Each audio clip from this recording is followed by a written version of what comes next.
माळीण हे जे गाव आहे हे दुर्घटनाग्रस्त झालंय। डोंगराचा अख्खा कडा या गावावर कोसळला। मगाशी आपण जे दृश्य बघितली की माळीण हे एक डोंगर रांगांमधलं, सह्याद्रीच्या डोंगर रांगांमधलं, भीमाशंकरच्या अभयारण्याजवळचं एक सुंदर गाव, जिथे आदिवासींची संख्या आहे आणि छोटे छोटे पाडे किंवा छोटी छोटी गावं जी डोंगराच्या भागात वसलेली असतात, तशा प्रकारचं हे गाव आहे। आणि डिंभे धरणाच्या आतलं हे गाव आहे, त्यामुळे बॅकवॉटर्स मध्ये हे गाव आहे डिंभे धरणाच्या। पण आता तिथे काय परिस्थिती झाली आहे डोंगराचा कडा कोसळल्यामुळे ते आपण बघितलं।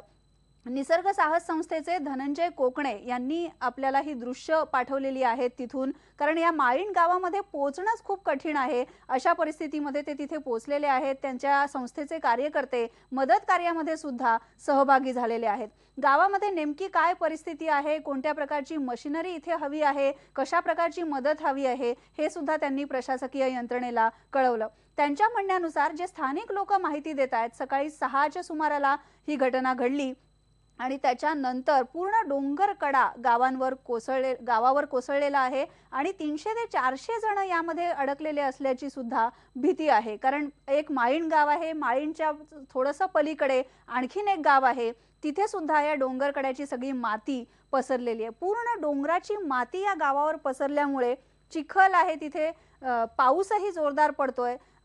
जर बचाव कार्यासाठी आतमध्ये गेलं तर गुडघाभर आपण चिखलामध्ये जाऊ अशी परिस्थिती आहे। त्यामुळे बचाव कार्यामध्ये खूप अडथळे येत आहेत।